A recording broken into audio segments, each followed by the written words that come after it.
We've got a warped rotor on this 2008 Ford Ranger pickup truck, so I'm going to shoot a real quick little video here of some brake rotors I purchased on Amazon. Show you a quick and easy install on those. These are Nakamoto brake rotors. Says they're high speed, low drag, and going to look good and hold up way better than the competition. Ceramic brake pads came with the kit. Says they have multi-layer shims. Best I can tell, multi-layer means 2. Looks like metal with a coating on it. We'll get them installed, and only time will tell how they hold up. Alright, of course, the first step is to get the vehicle jacked up and the wheels chocked and get the tire that you're going to be working on off the ground. I've already got the hubcap removed on this one.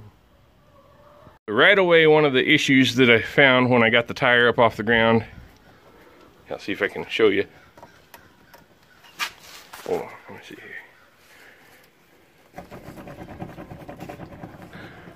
Me rocking the tire side by side. It's got a little bit of a rock. It's hard to see on the video, but it's there on that center spindle. That means the bearings are shot. Which, to replace the rotors, we have to change the bearings anyway. But that was something that you want to look for anytime you're doing this kind of maintenance. Chicken competing with me for airtime here. She's bragging behind us, so I guess we'll have eggs this evening. So with the rotor exposed, the tire off, you can see again, there's a little bit of play in there. Now about 6 or 8 months ago, I redid the tie rods, the sway bar supports, the bushings. All that was replaced back then, and the bearings were not an issue at that time. So this is a fairly recent failure. First step here is to take the caliper off. The caliper is accessed on this Ranger pickup by these 2 bolts right here. With the caliper bolts out of the way, this unit will wiggle loose from the bracket there. And you do not want this to hang on that brake line, so we're going to tie it up out of the way to the upper control arm with a zip tie. Here that I've taken the brake caliper through the mounting hole, I just ran a zip tie and tied it back to that upper control arm so that it's back and out of our way, and more importantly, the brake line is not being pulled on or twisted. With the caliper out of the way, our next step is to remove these pads. Just kind of pull on them and wiggle them to get them out of there. They come off from either side. And then you can pull the little retaining clips out from the top and the bottom. Step is to take this caliper bracket off. It is accessed by the removal of this bolt right here on the bottom, and then another bolt that is located right back here that I cannot see right now, but it runs in from the back side of the spindle into the bracket. Okay, here's a look at those 2 bolts. They're 15mm heads on them, and the brake caliper bracket that was just removed. There wasn't room to get an impact back in here, so I used a 1/2-inch breaker bar with the 15mm socket and then a 1/2-inch ratchet to finish the job once the pressure was loosened up. It was not as bad as it could have been. Okay, the next step in the removal will be to take this grease cap off of the hub. I'm going to use a flat-headed screwdriver and a rubber mallet to pop that loose with. If you look right here, you'll see somebody's already done it in the past there, so I'm just going to use that little indentation as a starting point. Now we have our grease cap removed, and you can see here on the inside that there's a cotter pin that runs through the end of the spindle. Then there's this little cap that covers the castle nut. We're going to remove those next with a pair of needle nose pliers.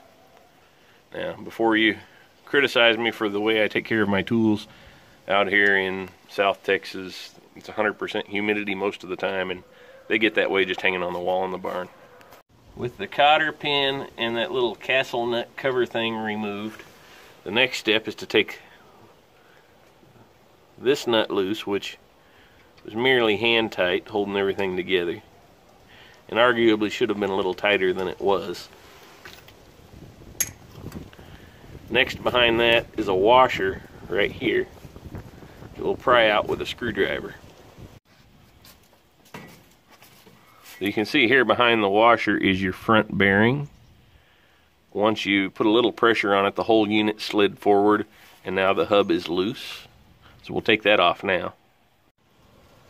Here you can see the front bearing has been removed, and now the front drum, or rather the rotor, I'm sorry, is just sliding forward off of the spindle at this point.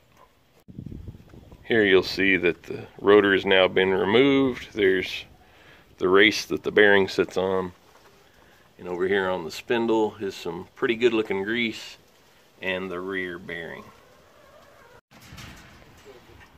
Here now, as you can see, the rear bearing just slid forward right off of the spindle.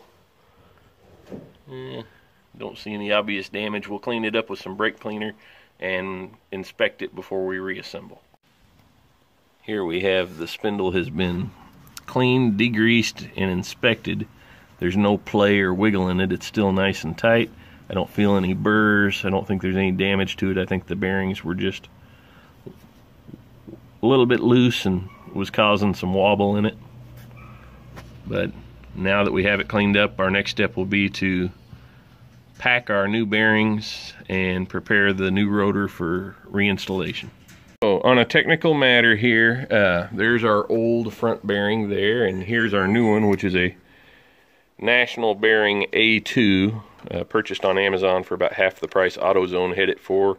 If you don't need it today, it's definitely best to shop around. You can save yourself a few bucks there. If you'll notice here, the bearing out of the box has a new race included with it, which is great. However, our rotor from the factory here, brand new, also includes a brand new race previously installed, so we're just going to use that one. Alright, likewise the rear bearing, a National Bearing A5, also comes with a new race included, but the rear of the rotor also has a brand new race previously installed. From my otherwise kind of dirty, greasy hand there, I got a handful of grease here, and what I'm going to do is I'm going to just press these bearings into that grease in my hand until I see that all the little grooves inside of the bearing raceway are full of grease. It takes a minute, and you have to be kind of methodical with it. You're almost using hydraulic pressure to get that grease in there where it goes. But don't rush this. It's important to work all the way around and get the grease firmly embedded in all the bearing surfaces to avoid any premature. So here you'll see that I've got the rear bearing greased and I've got it reinstalled on the spindle. I've also got the front bearing greased. But the full raceway there is packed tight with this new grease. Before I set the new rotor into place, I'm going to have to clean up my hands because I'm going to do the best I can not to get any of this bearing grease on the face of the rotor. This is take two. I had forgotten before I did this the first time, so I had to kind of stop what I was doing. Here on the shaft of the spindle, I went ahead and I painted a little bit of the grease on there. Also, I ran some on the inside of the bearing races and coated the inside of the hub assembly with grease so that there weren't any dry spots. So now I'm going to slide the rotor up onto the rear bearing. Then I'm going to install the tapered end of the front bearing into place, and then replace the mounting hardware.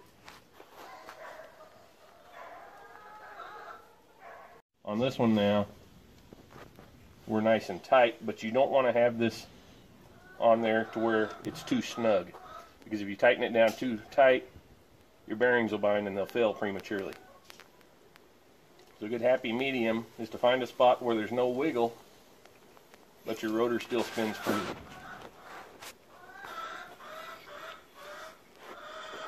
I've got my brake caliper mounting bracket reinstalled here. I tightened the bolts down by hand about as tight as I could get them. Not sure, there's probably a certain spec they're supposed to be fastened to, but it's not going to go anywhere as it is. I got the bearing cap reinstalled. I didn't show it in the video, or maybe I should have. I put the grease from the, the bearing grease inside the bearing cap about halfway full. When I reseated it on there, that way it'll, as it spins, it'll provide a little extra lubricity to those new bearings. Right here, I was pointing this out to my son a few minutes ago. There's a small defect on the inside of the rotor. Looks like it's probably from the casting mold. Regardless, it's underneath the zinc plating, so I'm assuming it was that way from the factory. I don't know if it'll make any kind of balance difference with the rotor or not. I'd like to hope that it wouldn't. I haven't noticed that it's resetting to that spot or anything when you spin it. Now, one other thing when you're going with aftermarket parts like these is to ensure proper fit and fitment. Now that we have the caliper bracket reinstalled, I wanted to make sure that the rotor would still spin freely, and it appears that it does. So our next step will be to